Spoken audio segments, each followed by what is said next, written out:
Welcome to WoodTalk. Now here are three guys who have chiseled good looks. In their joinery, Mark, Shannon, and Matt. All right, it's show number 564. And on today's show, we're talking about balancing a home shop with a workshop. Is that right? Does that make sense the way I wrote that?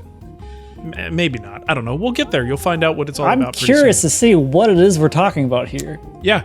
Also, a Black Friday recap, if there's anything to talk about there, and a whole bunch of kickback from you. Clearly, we took the easy way out on this show. I love this. Let's do this all the time.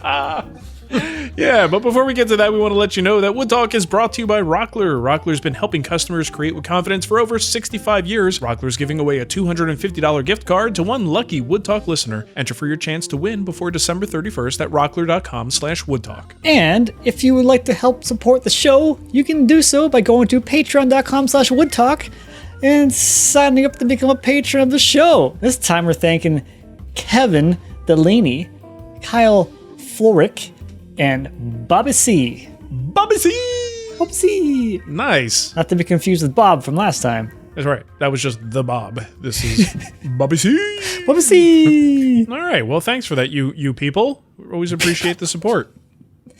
All right. I think we're just going to jump right into the kickback, Shannon. So you want to take that first one? Let's do it. Who is this from?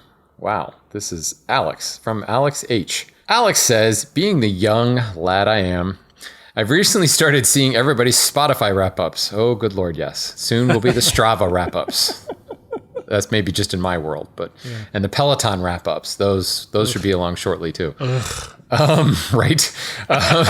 Seriously, love Peloton. Hate people who use Peloton. They're Lately, those anyway. people. Anyway, so says the guy with 4,000 rides. I hate myself. Yep, people like you, Shannon. I'm not posting my Peloton wrap-ups. You're the Part of the problem. problem. Or my Spotify wrap-ups. So anyway, Alex says, I've been seeing the Spotify wrap-ups on various stories as though people would care. See? He's with us.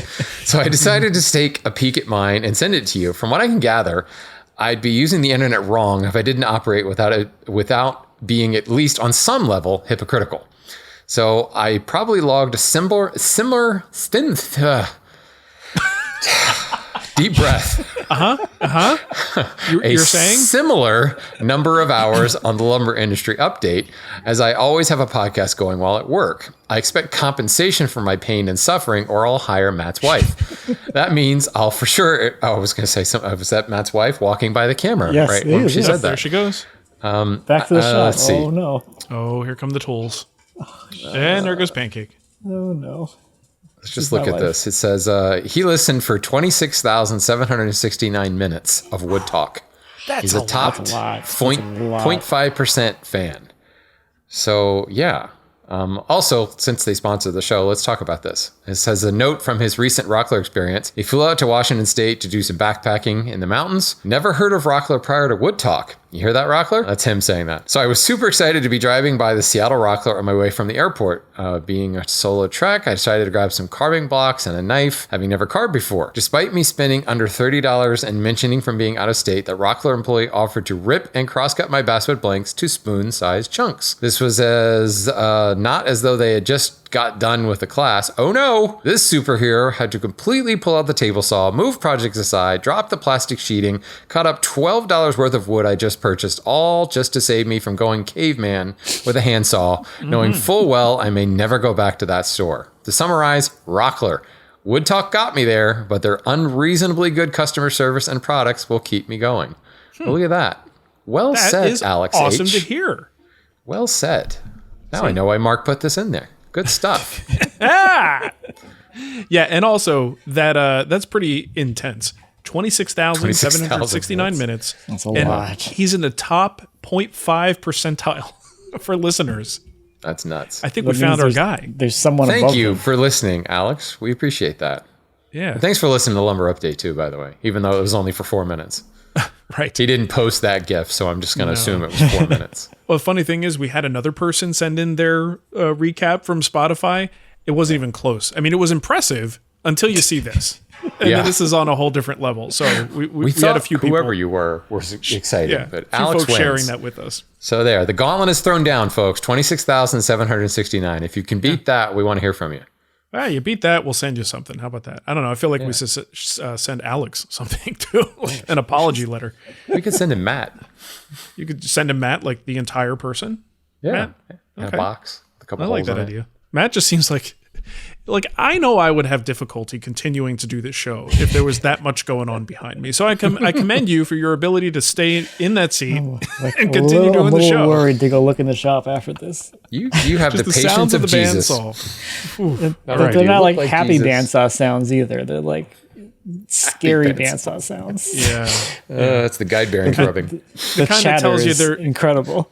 Yeah, they're getting that whine that tells you someone's putting stress on the blade because they're turning it too much. They're side loading it. I can tell. Right. Someone's side loading the blade. Yeah. I'm like, ah. Probably not even tensioned. All right, let's get to Douglas's feedback here. He says, fantastic show. This is Matt's fault in episode 533. Matt said that when building furniture for people who have asked you to make something off Etsy comes down to your ethics. He was completely wrong. It's down to, do I want to deal with someone online or deal with someone I know and can talk to when there's an issue, or do I really want to have it shipped to New Zealand from the USA? It's all about your trust for people and your position in the world. I live in New Zealand, so yeah, if someone brings me a design that they found, I would build it, hands down. Thanks for a great show, guys. Keep it up. Okay. Thanks for that, enough. Douglas. I don't remember this at all. I vaguely remember a discussion about building the ethical quandary of building someone else's design as kind of like a one-off. Yeah. No, We remember probably that. had that discussion multiple times on the show. I think we have.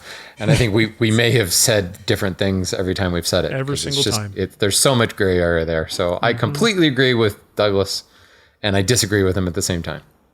Okay, perfect. That's right on par. Okay, perfect. All right, this is from Mitch. Mitch says, I was in the market for a new dust extractor. I am not beholden to any one brand, so I just wanted something that worked for me. It was between the 3M Extract because I already owned it. Would you like a second one? So Whatever, I'll why keep are you reading. in the market for new ones? Maybe what's the second one? I don't know. Anyway, the Makita, the Bosch, and the Festool CT36. All pretty comparable as far as features, price, and overall specs. I already had the 3M Extract sander, so I almost pulled the trigger, but I ended up with the Festool CT36. The biggest feature I liked was that I could store my Makita track saw inside a sustainer on top of the CT36, and also have my sander attached to the side of a sustainer. This means it all moves as one cohesive unit around my shop and is pretty cool. The other tipping point was the Festool was doing the Black Friday sale over at Festool Recon, and I got it for about $150 off. So in the end, I went with the Festool because it was cheaper, which is something no one ever says. No one has said ever. That's Well, good very for you, true. man. That's great. All right, we got a voicemail kickback here from Alex. Hey, Mark, Matt, and Shannon. This is Alex with Kickback from episode 559. I was the guy working on the game table. I originally wanted to make it knockdown because I had to find a way to fit it into my basement, and I didn't think I could do it without making it knockdown. But I was struggling to get the joints to line up for knockdown, and the zip bolts I ended up using weren't strong enough to pull everything into alignment the way I wanted to. So I ended up recutting my joints, making the table a little bit smaller, and now it fits in my basement. I did use dominoes to register everything, which is why I made the comment about no need for mortise and tenon. So now the top is just one piece. And the reason I said Matt was my favorite was because he's around the same age as me, and I just appreciate having another millennial woodworker to watch online and listen to on WoodTalk. Not that you, Mark and Shannon, aren't great. I just relate mostly to Matt. Thanks again for your help. Bye. Ageist. Typical millennial not that wants you to be in aren't an echo great. chamber. I get it. old. It's fine. It's fine, Alex. Cool. I'll be all right. Yeah, cool. I'm sure you will be. It's cool. Now, the real question is, did you know about Wormwood without Mark? Because I certainly didn't before that game table project came along. Yeah, who knows? Yeah. Well, either way, this is the funny thing about questions. It would be great to have a conversation Because a lot of times we'll go off on a tangent and like, why do you say no mortise and tenon? What was the mortise and tenon? It's like if he was there, he'd be like, no, I meant that because I have dominoes there. Like, but we'll go off on a thing on it because it doesn't sound right. Yeah. What's wrong with you? Why don't you use mortise and tenon? I believe one of the other times I got in trouble on the show was when I said you're not a woodworker unless you can cut a mortise and tenon. And we got all kinds of kickback on that too. Yeah, it does sounds sound like something. something I would say. Sounds like, yeah, you're pretentious like Honestly, that. Honestly, the only time we've ever jerk. gotten in trouble with people like on that level is when Shannon says something. You'd think it would be me, but it's not. It's usually Shannon. But as we just learned from Alex, it's just because I'm old. I'm a curmudgeon. Yeah. So Yep. yeah, True. Yeah. I'm either writing letters Gen or Xer. out of touch. shouting at clouds. Get off my lawn. Absolutely. Old man shouts at cloud. Yeah. Yep. Well, there you go. All right. Well, speaking of mortise and tenon, there's a place you can go to learn that stuff. Really? they'll probably cut them for you if you go there. They might. Seriously. From what we heard, you know what? Just bring your project plan. Don't even bring the wood because they probably have it there. And then just be like, "Can I have build this table?" for me? Yeah. They're not doing anything anyways. I mean, let's see. Projects. Let's see how far this customer service goes. Seriously. Let us yeah. know. Start at the Seattle Rockler. I hear that they do everything there. So That's where I would go. Tell Someone and be please sure, try this. be sure and tell them WoodTalk sent you. please, Seattle listeners, please go to the Seattle Rockler. And actually, Alex, if you want to send us an email, let us know if you remember the name of that employee, and then we can just have them cut right to the chase and go right Probably in Bob. and ask for Bob. Yeah. This reminds me of the extreme. Like Shannon used to complain about people coming to the lumberyard with a cut list and just kind of expecting him to do all the picking and everything. And it's like, this is the next level. This is, you go there and now you also are expected to build the project. You just hand in the photograph of a Etsy, apparently, and say, here, build this for me. Which, all you as need. we've covered, is perfectly ethical. You're fine. Especially if you're in New Zealand. Well, Rockler wants you to know about project inspiration. They got a lot of it there. If you're looking for some inspiration on your next project build, head to rockler.com. You can find over 100 free step-by-step plans ranging from shop projects like an outfeed table designed by Matthew Cremona. It's pretty sweet. It is, to furniture for your house like a dining room table, to giftable small projects like a unique cutting board design. Rockler also shares how-to videos and woodworking tips so that you can create with confidence. And you can find a gallery with thousands of customer project images that provide even more inspiration. Find all this stuff at rockler.com. Go check it out. It's good stuff over at Rockler. You think they're going to be upset about this thing that we just told people to do? What, go to the store? Probably not, actually. I don't Go to think the so. store and expect them to build something. No, because it's spun out of a great customer service story. And I think, honestly, I really hope somebody does it, because if I were that employee, I think I could have a lot of fun with that. We'll see how far they go with it. Yeah. You know what I mean? Like, do you just get a leg done? Or will they help you cut the aprons? Like, how far would they take it before someone has to be like, hey, this is a little too far, buddy. Yeah. Knock it off. Get Don't out. do that crap. You go to the other Rockler. Yeah. Bother them. They won't build it there either, but go to them anyway. No, they won't. The Canadian Rockler probably will, though. I mean, They will. Come on. And they'll they're say Canadian. sorry. And they'll apologize. Yeah. Sorry. Okay. Oh, sorry. I'll do it faster. Sorry. Okay. So this is technically a dining table episode, but really loose format today. The only topic I wanted to add to this, Like has more to than do with, usual? yeah, exactly. Has to do with Black Friday. And I was curious. I don't actually know if Matt or Shannon took advantage of any Black Friday deals, but I did. I've been in the market for some tool swaps and a small tool addition. I wanted to get a second bandsaw ever since I moved. I didn't travel with any bandsaws. I sold everything in Denver, purchased the SCM soon after moving here, and I've been missing the smaller format saw, so I wanted something in that 14-inch range. And I wound up going for the Harvey. And the Harvey did have a Black Friday deal going on, or a holiday deal. And one of the things I noticed with Black Friday deals, I guess I haven't shopped for power tools in a long time, especially around Black Friday. The sales are pretty dumb, like not great. Like no one's really doing more than maybe 10% at best. Wow. Agreed. Worst part is that most of the time there are better sales throughout the year. And I think that's like, a company's entitled to charge what they want to charge when they want to charge it. But there is this kind of, at least in America, this expectation that the Black Friday deal or whatever price you're getting during that time frame generally is going to be the lowest price you're going to get for the year, with a few exceptions, right? Like, isn't that kind of the expectation that happens here? Yeah. I would say yes. I'm actually really glad you brought this up, because that's exactly what I was going to say. Like, I was totally unimpressed by, and not just woodworking, across the board. I know, Mark, you've got a pretty good thing at the Guild going on. I can't remember what it is now. It was like 40% or something, right? Mm-hmm.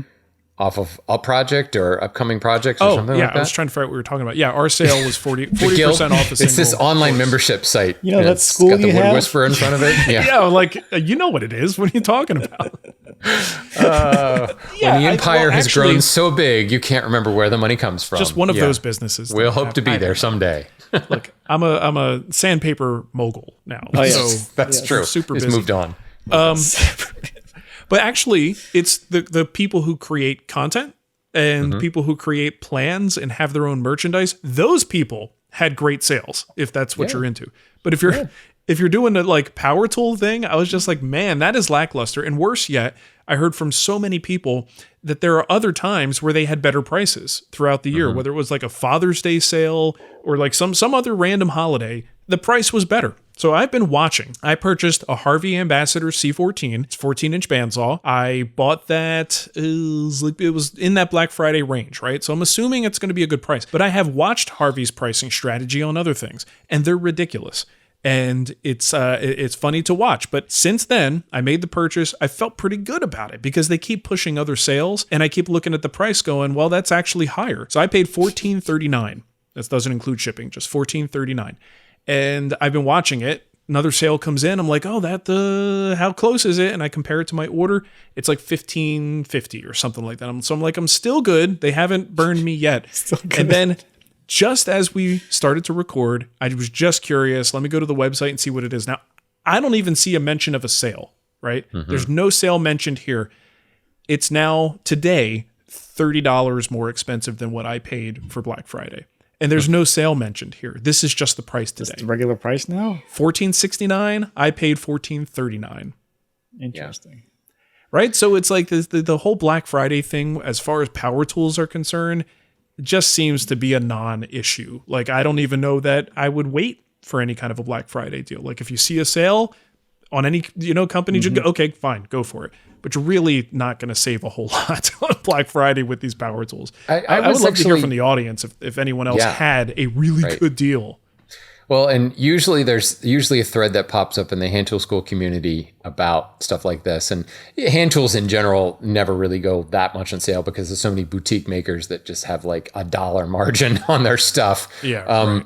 But I actually discovered that, like, in many things, like just about everybody has some sort of like join our email list and get a X% off or something. I actually found in many of the things that I bought in the cycling world and the woodworking world, you get a better deal any time of the year just by accepting that offer. Yeah. Or in many instances, like you're driven to a site through a podcast, like we drive people to Rockler, and like the deal you get there oftentimes is just better by punching in that podcast code, and you're giving attribution to that podcast, which is great too. But we were driving back. We went to some friends for Thanksgiving. We were driving back and we're driving on the interstate over the mall, and like the Best Buy and all the big boxes are there.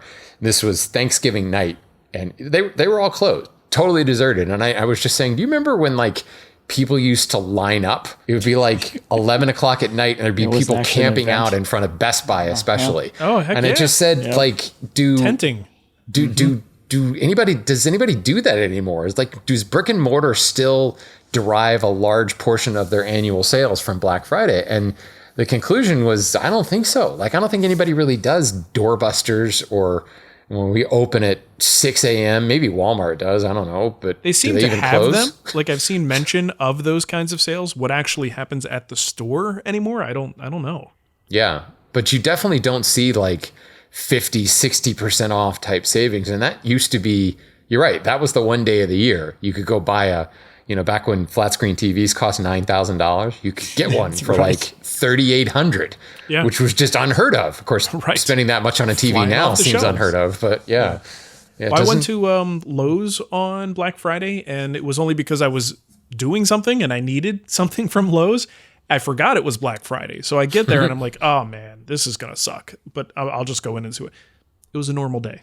It was a normal day. I did a return and then I went and got the thing I needed and checked myself out. And that was the end of the story. Like there was really nothing going on. Nope. Yeah. Wasn't anything happening.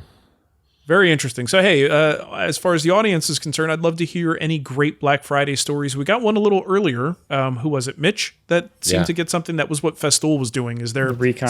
Yeah, their sales were like stuff being on the refurbed Recon site.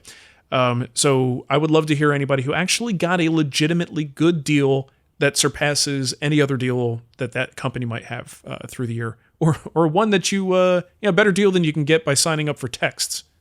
Yeah. Exactly. I didn't buy anything. I bought nothing. Nothing? Good.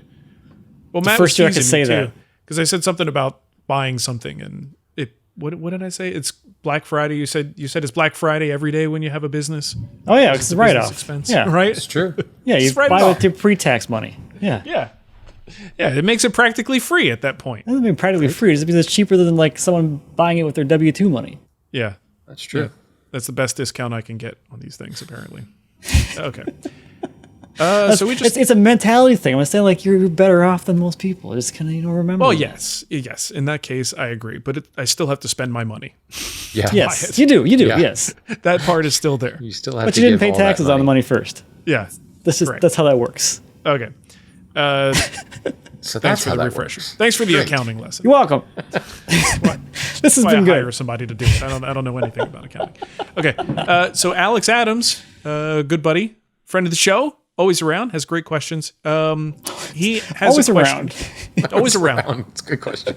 He's got a question about two shops, one woodworker. He says, now that I have moved most of my woodworking equipment out of my basement to an off-site location, I find myself missing the ability to pop downstairs and get some quick woodworking therapy. Since I can't physically move the original workbench to the new location, I'm planning on configuring the basement into a bare-bones wood shop. The home basement will primarily be a hand tool shop, and the new off-site space will be more power tool focused. How do your home versus work shops compare, and what do you still want to change about one or the other? This might just pertain to me, guys. Like, you both have your shops accessible from home.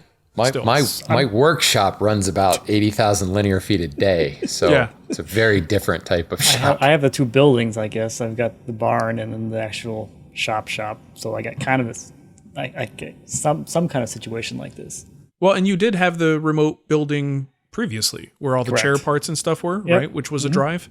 Yep. So, I mean, maybe in put your head in that space for this kind of thing. Like, I totally feel this because like that's one of the things. Like I do want to like actually get my shop out of the garage at some point, but I'm like I kind of really like having it in there because this is like I can pop in, grab whatever I need. I don't have to like walk outside to go anywhere and get anything, or like just pop in there and unclamp a glue up or do a glue up randomly whenever I want to.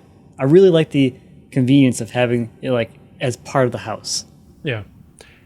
Yeah, that is a thing. And I am doing that situation now where the shop, it's not that far away, but a 10-minute drive, especially if it's at night. And I've mentioned that I'm like a big baby and I don't want to go there at night by myself if I don't have to, has got me to the point where I almost want two sets of tools. And the problem is, like, I'm doing I mentioned all the dovetail cutting I was doing. There was like almost every single night, there's this lull that happens after dinner where the kids want a little bit more screen time. Nicole goes off and does something. I wash dishes, and then there's just time. And normally, when the shop is attached to the house, I would just go burn an hour in the shop and get just a little bit more work done.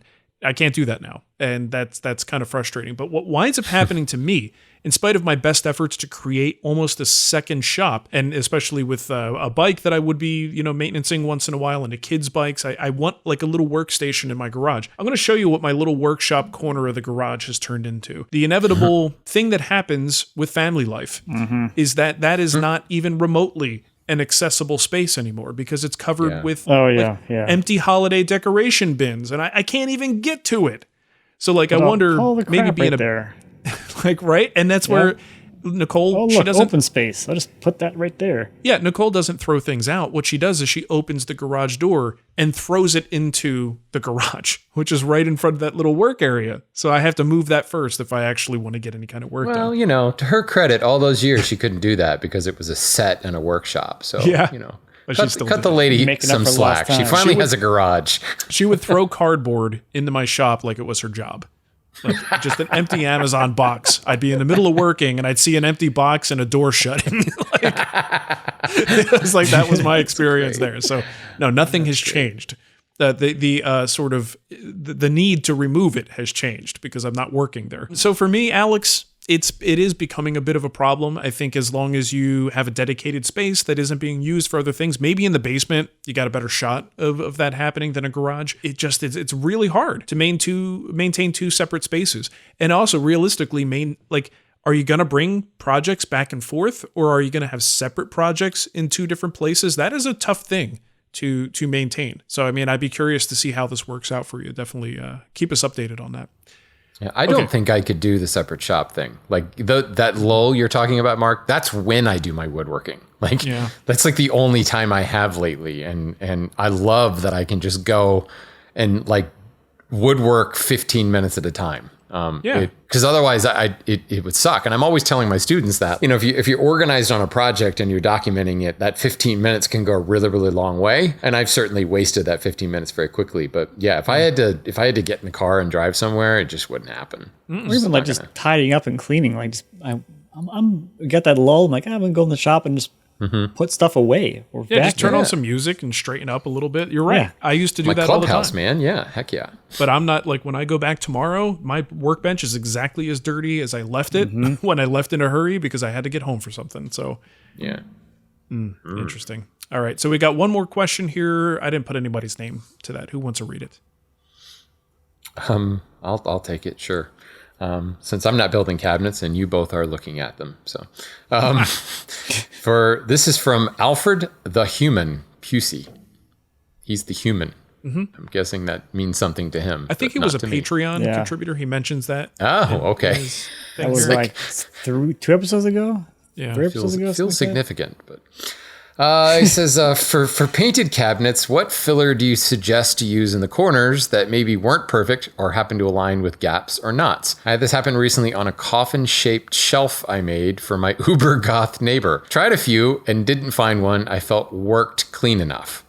Capitalized Uber. Does a person work for Uber, drive for Uber Eats? Yeah.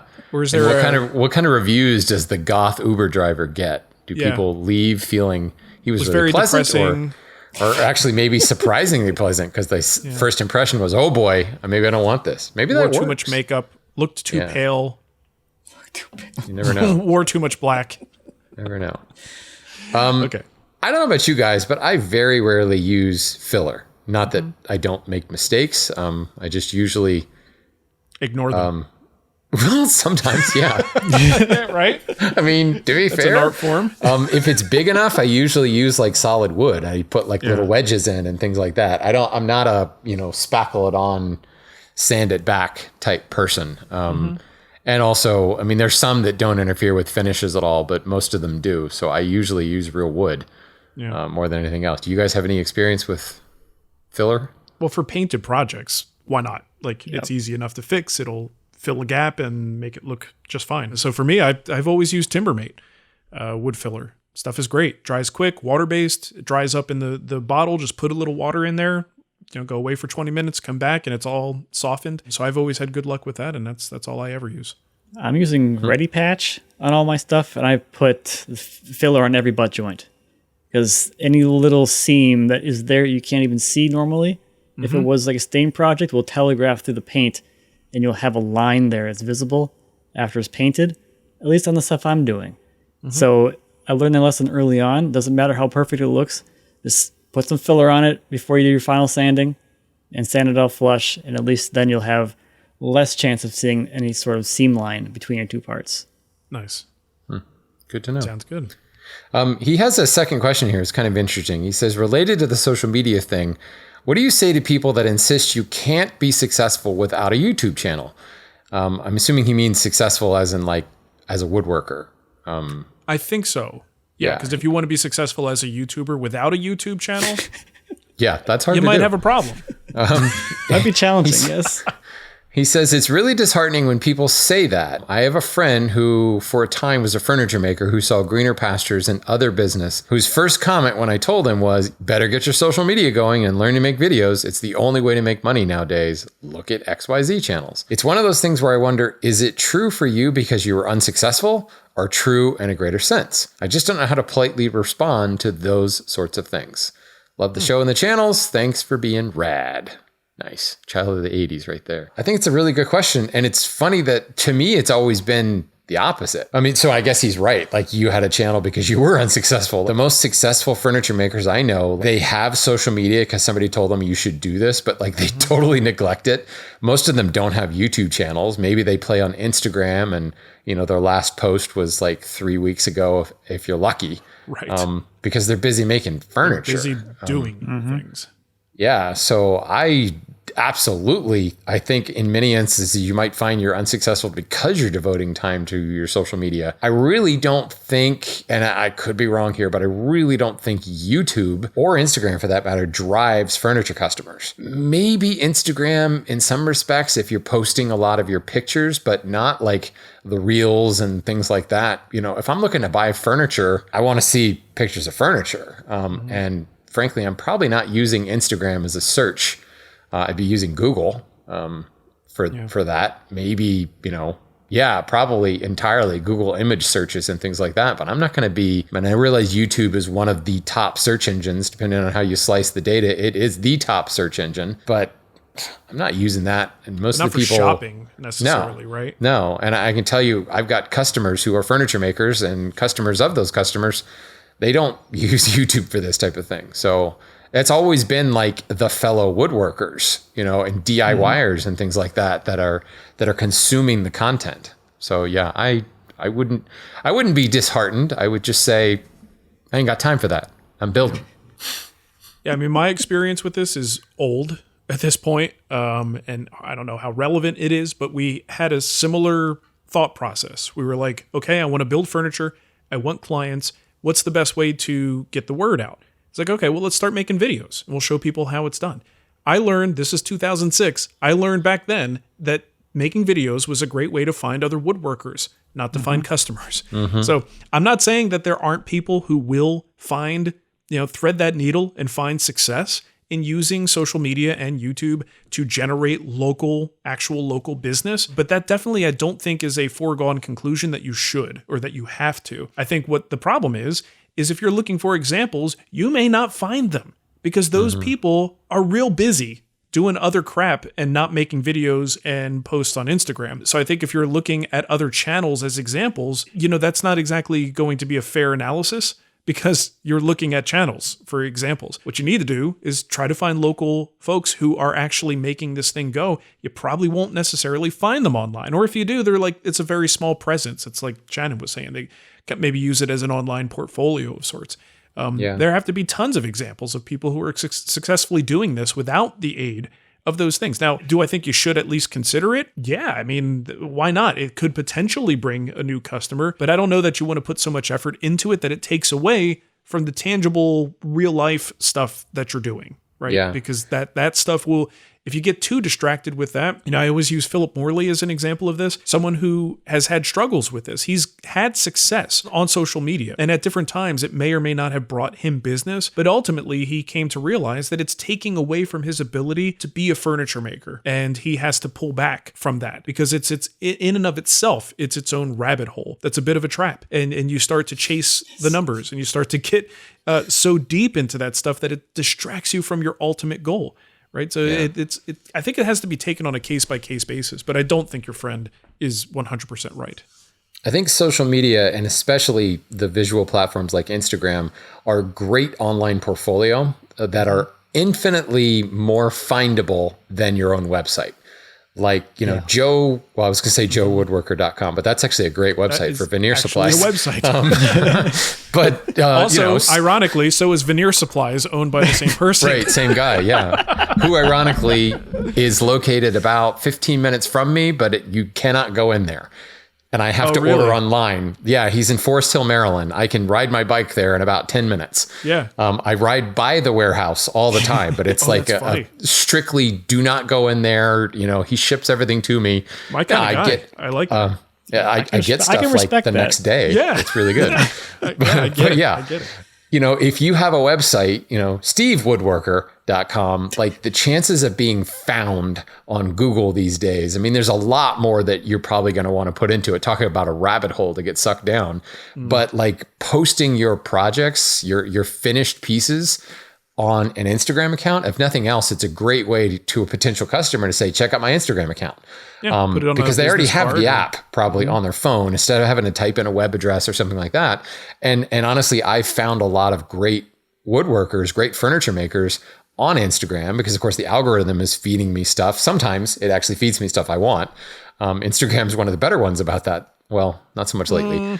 If I go into mine, I'm going to tell you, I'm going to see dogs and boobs. Yeah. Well, you know. I'll take the dogs, though. Say, each has their place. I mean, the boobs are fine.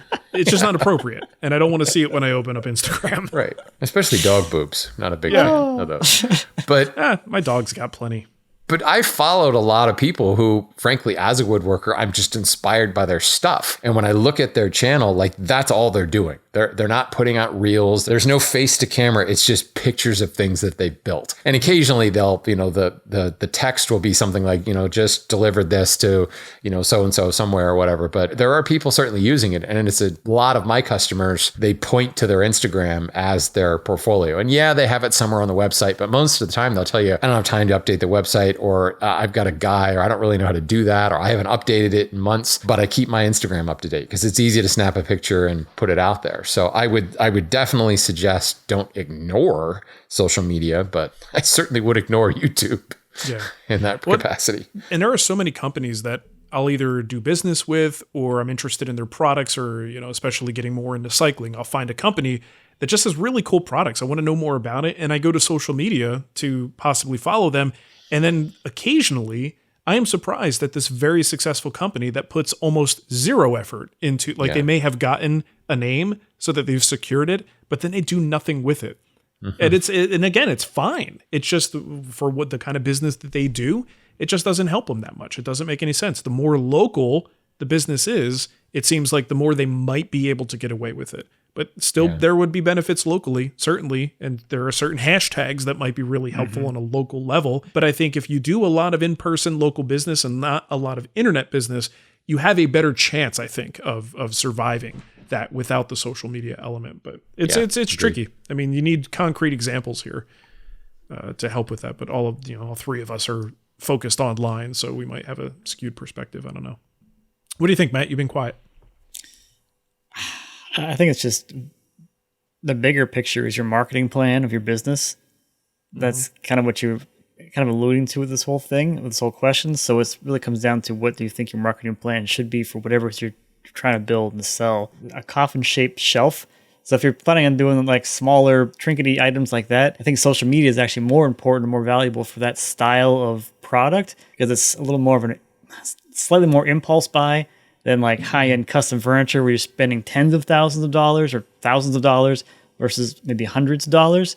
You're in a kind of a slightly different playing field. You're targeting different people than the folks that are going to want to buy a custom piece of furniture. So I would say that social media would be way more important for this type of business, assuming that's what you're planning on selling, than like a furniture maker, for instance. And I see a lot of success in the people that on social media doing these smaller things because they figure out a way to really make that thing they're making, that they're telling a story of making these fun small things, and they do a really good job of it. And they find a lot of success driving sales, even direct in-app sales as well, because you're in the area of maybe an impulse buy. You can use the app's shopping features now to actually sell your products in-app without having to send them to your website or somewhere else to buy your stuff.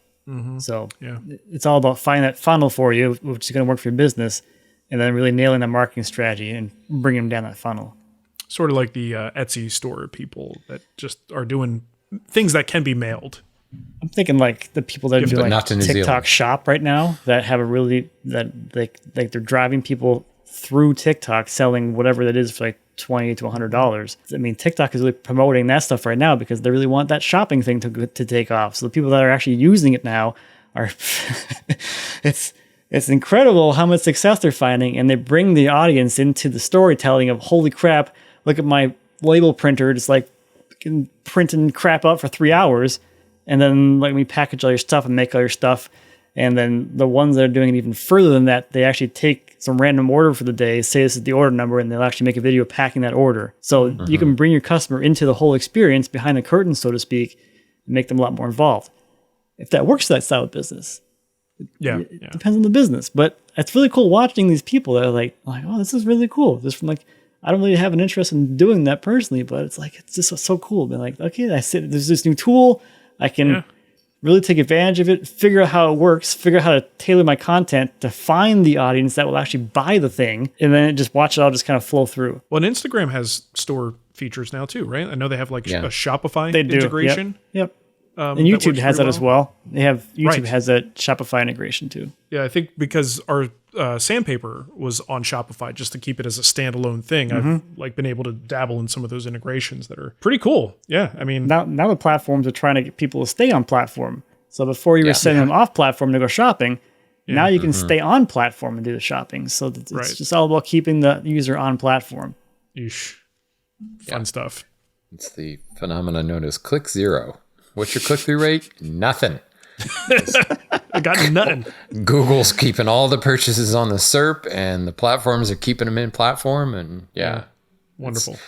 I think there's something to be said too, because there's a lot of people who there's this constant undercurrent of support small, and everybody even feels good about buying from a small business. And I think the more that, like Matt's saying, you can tell that story and look, I'm a small business and thank you so much. This is actually working. You guys are great. Yeah. But I'll tell you, I've done a fair amount of Christmas shopping without leaving Instagram. Like some of the little impulse things that have popped up, they're like, that's cool. Like it's totally got my number at this point. Like, and I'm resistant to that. Like I will get the idea. Ads will work on me, both Facebook and Instagram. I really don't like making purchases through an app. I like to be on the company's website. I want to register an account. I don't want to use a single sign-on from Apple or whatever. Like I want to have complete control so that if anything goes wrong with the sale, registration of warranty, all that stuff is easier.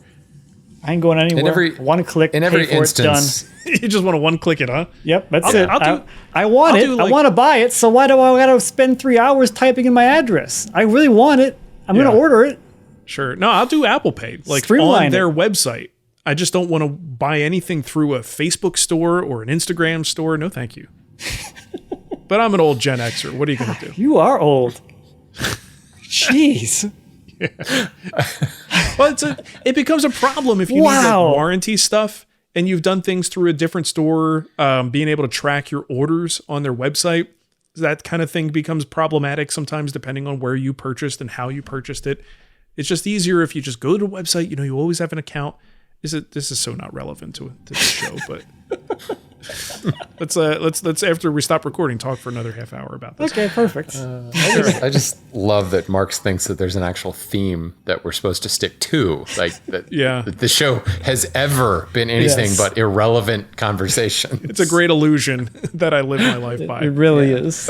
All right, well, family owned since 1954, Rockler is your go-to source for high quality and innovative woodworking tools, finishing supplies, hardware, lumber, and expert advice. Whether you're building a simple bookshelf, a custom desk, or new kitchen cabinets, Rockler has everything you need to make your next project a success. Visit rockler.com and use the code WoodTalk, all one word, to receive free shipping on most orders over $49. And remember to head to rockler.com/woodtalk to enter for your chance to win a $250 gift card. Hooray, Rockler. Well, that brings us, gentlemen, to the close of another year of WoodTalk. So, last show of the year. Oh yeah. Merry New Year and Happy Christmas and Kwanzaa and Festivus and all that stuff. And for those sickos out there who listened for 26,000 hours, however much it was a lot. Wackos? 26,000. I think it was minutes. Minutes, not hours. Minutes, not hours. If they're real wackos who listen 26,000 hours. But we thank you for supporting the show. We thank you for, putting up with us. it's been a fun year. So It has. we look forward to continuing it in 2024. So keep those questions coming. Go to woodtalkshow.com. This actually, I mean, this is inside baseball. You guys are hearing this when it's released, but I'm looking at the calendar going, well, we got to release a show on the 13th, and then the only thing left is the 20th, because the next one after that is after Christmas. Yeah. And this would, we're talking about Christmas, so we got to release this before Christmas. So 2 weeks in a row, we're going to do a show, but then we'll see you again in January. Yeah. Yay. So send in the questions. We'll talk about them in January or May or whenever. August. You never know. You should You see never how know. many. I feel so bad doing this, but when I go into the email box for WoodTalk, sometimes I got to clean it up. Like, Yeah. we're not paying for like a higher rate on Gmail or anything for extra storage. I just want to keep the old stuff, just keep it flowing, right? All new emails. I had to delete so many old emails, and I feel bad. But it's all stuff like I had emails back from 2021 sitting in there.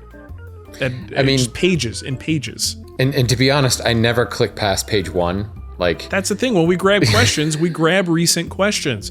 because there's a lot on page 1. So it's like, why do I need to like click through? Yeah. So I'm folks. sorry to anyone who emails this show and we can't get to your question. As you can see, we only answer a few per show. It's just physically impossible to get to them all. But I appreciate your writing them. It's just a shame we can't answer them all. And if you still have that project on the bench that you needed help on in 2021, send the question in again. You never know, man. Hobby woodworkers, sometimes they Right? take a long time to Right? get a project done. I embody that statement right there. Yeah, no kidding. I just All right. I just start more projects. I don't actually finish them. You don't even wait to finish. Just So start excited about the next one. more. Yeah, pretty much. All right. Well, thank you for listening, everybody, and we will catch you next year. Bye-bye. Goodbye. Oh, hey, Oh, well, okay then. changing it up. Oh. Get over there.